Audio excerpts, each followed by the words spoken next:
What's up, everyone? I'm Austin, and making my way through all the different levels of West Coast Swing, I realized that throughout the years, I've picked up some myths about being a pro, what it's like being a pro, and how to become a pro. And so today, I'm going to give you these myths and then disprove them. If you like this video, please hit that like button and subscribe below. And if you ever have any ideas of what content you'd like to see from myself or Callie, please comment with your ideas and we'll start to get working on it. Thanks, let's get started.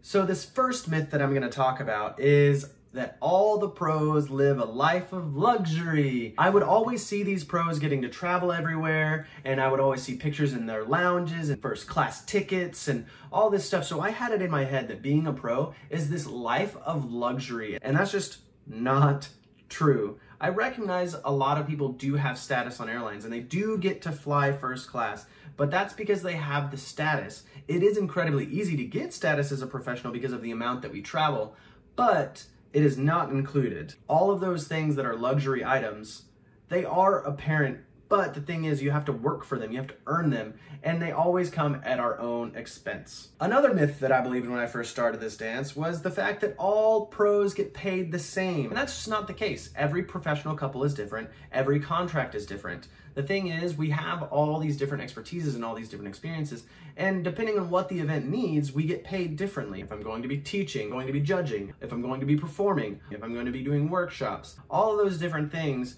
require different price tags, and every single couple is different. This next myth is actually the one that makes me the most sad because it's not true. I always thought that it was all expenses paid whenever you got to be a pro, and it's just not. As a poor college student when I first started this dance, I saw these pros eating at the bar every single day, every single night, always going out, always spending money. How can they afford that? It has to be all expenses paid. These events must be providing all of this for them. Nope. I personally have had to learn how to budget properly to make this a career and make this life work. For example, I pursued this career making $20,000 a year and I was still able to make it work. We're putting together different financial videos, and if that's something that interests you, please comment below and we'll start working on it. So this next myth, I personally didn't believe when I first started. This is actually something that someone actually told me, which is they believed that all pros were snooty.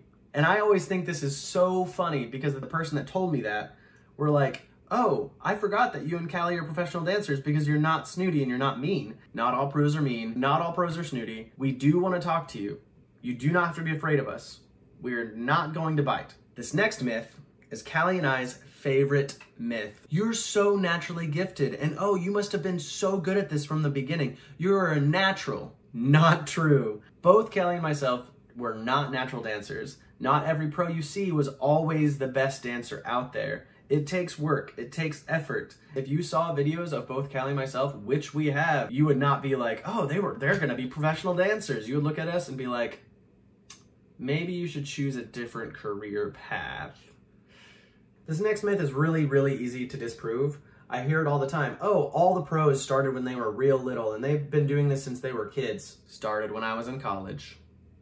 So one myth that I believed when I first started is that all the pros were best friends. And that is just not the case. Not all pros are friends. There are cliques here, there are groups here. I thought that looking at these people, it was this beautiful life because you get to travel, you get to dance with all your friends, and that's what competition is. It's not even really competition anymore because you're just dancing with your friends. Some pros are friends, some pros aren't. We have groups of people that we naturally navigate towards, and then we have groups of people that we don't really like. And that's just how it is. Yes, we are all acquaintances. Yes, we are all comfortable with talking with one another, but not all pros are friends. It's just not a thing. This next myth, I personally believed was true. Nobody ever argued in partnerships. It was just harmonious work.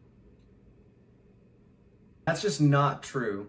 Partnerships are just like any other business. We have so much to talk about. We have to decide and be on the same page with routines, Jack and Jill's, what we're teaching, with how we're teaching, all these other things. And that's gonna take some arguments to get through. Because of our dance and how it's set up to be so objective, there are so many different ways to think about things that you're hardly ever gonna have just one right way. Because of that, we argue a lot, arguing things that are very important to our swing content and how we teach and how we dance. It's not just sunshine and rainbows always. The myth that all pros just drink and party all the time with their friends at events. Not accurate in any way, shape, or form. We are practicing, we're preparing workshops, and we are working. My biggest frustration is whenever somebody asks if I want to grab a drink and I say no, and then they ask why. Guess what? I have to wake up at 7 in the morning to do a workout before I go to floor trials. Maybe I'm practicing later that night after we get done with performances. Being a pro means that we have a lot of different things that we have to do in a weekend,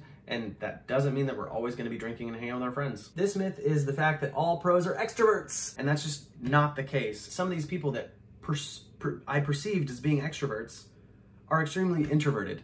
Callie's a great example of that. Callie comes across as this big, bubbly, life of the party type of person, and she always wants to be in the room, cuddled up, watching TV, and not doing anything in a burrito. This myth I learned the hard way, which is being a higher level dancer doesn't always mean that you have better information. Whenever you're first starting and you're a novice dancer, intermediate dancer, you don't need to pay top dollar for the best dancers in the world to teach you. They're going to be teaching you the exact same thing that your local teacher would be teaching you, which is walk, walk, triple step, triple step. When you're first starting, you don't need to pay that top dollar price for the exact same information. It's nice to have those updates, and you can always check in to make sure you're moving in the right direction by having a lesson with a pro, but be aware that your local pros are gonna be able to give you just as good of information up until a certain point, and then that's when you need to start working on those things that those top level pros can help you with.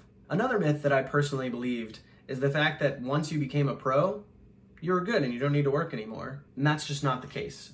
Pros are constantly evolving, constantly learning, because if you don't, there's somebody else coming up right behind you trying to take your spot. Thank you guys so much for watching. I hope you really enjoyed that video. If you did, please do not forget, hit that like button and subscribe below. And please comment on any ideas that you'd like for Callie and myself to make, and we'll make it work.